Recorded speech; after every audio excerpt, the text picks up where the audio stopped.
Hey there folks, Pliskin by 51mm, and today I'm doing a video on a subject that was brought to my attention by MacDaddy1911A1.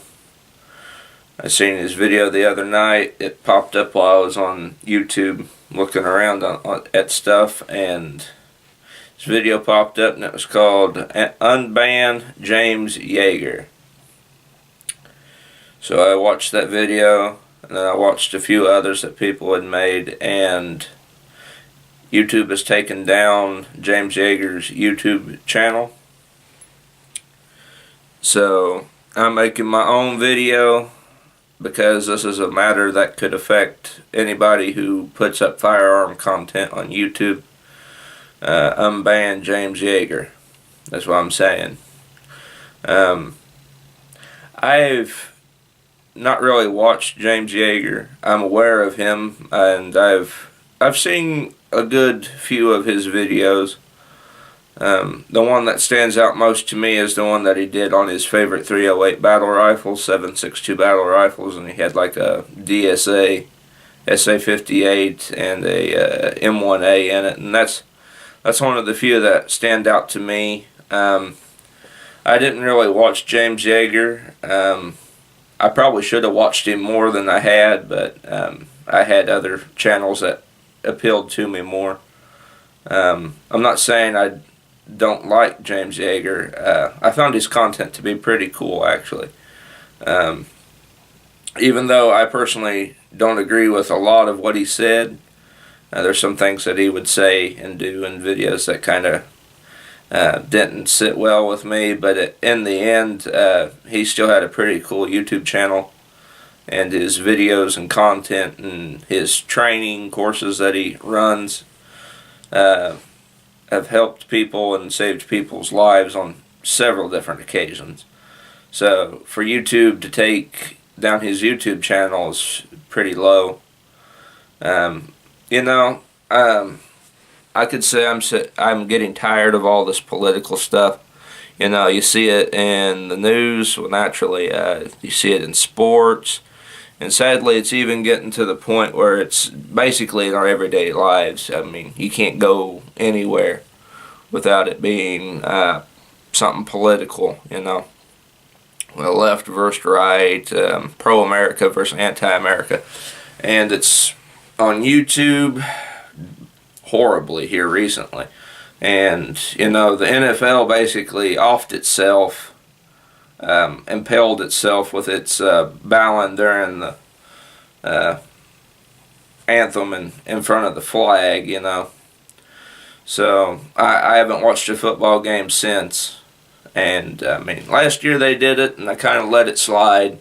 You know, okay, it's just like a one-off, you know, let them have their little protest, but this year they've been doing it over and over and over every time they had the anthem and the flag out on the field. So I was just like, you know what, fuck them, I'm not watching NFL anymore.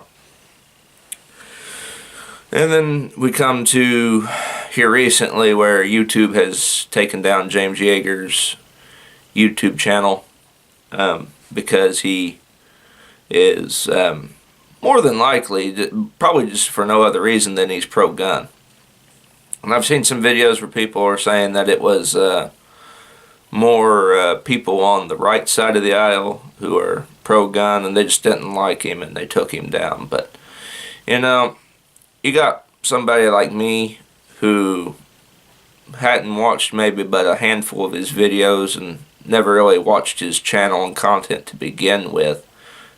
Making a video saying to unban him because that's how the First Amendment works. You know, you have the right to say what you want. And I understand YouTube's a private business. They can remove content how they see fit if it doesn't align with their policies and how they think their company should be run, and that's fine too. But you know, YouTube's been having gun videos and stuff like what James Yeager put out. Maybe not to the extent that he did it, but still, I mean, there's firearm content on YouTube since the beginning. You know, over 10 years plus of firearms content, and it's just now that they're starting to, you know, crank the gears and say, oh, we don't need that. Oh, no. The evil firearms community, we need to eradicate them.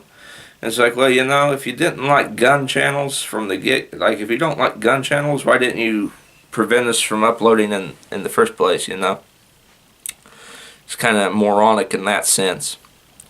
And yet I can still look up videos on YouTube of ISIS radicals beheading people. I've seen a few of those on YouTube. You can search them up. You just gotta look very diligently. So apparently ISIS beheading videos is a little bit more friendly content according to YouTube than firearm channels. But anyway, Unban James Yeager. You know, he's helped out a lot of people, and he makes some good content for us gun folk to see. Anyway, that's been my video. I'll see you all in the next video that I create. Oh, real quick, just got back from the grocery store. It's a little bit later in the day from when I initially filmed this video, but I'm adding something to it real quick. Go and make sure you also do a video on unbanning James Yeager. Because, I mean, even if you don't watch James Yeager, even if you don't, you know, particularly like how he does his content and how he does his things, it's important that we all stick together and, you know, try and get him back on, make our message clear to YouTube. That we stand together as a gun group, you know, gun culture, gun community, whatever you like to call it. You know, and I'm out of breath. I just got done putting away all the groceries from the grocery store downstairs. But anyway, if they get rid of him, you know, it's like a first strike type deal, you know. If YouTube gets away with putting James Yeager out of commission, the rest of us will follow. It'll be a domino effect. So yeah, make your voices heard and make a video similar to this, or whoever else you've heard say it. I'm not the only one, and even though I'm a small channel, I'm still voicing my thoughts on it and speaking out on it. So get out and do the same. We gotta stand united, or else we'll be divided and fall.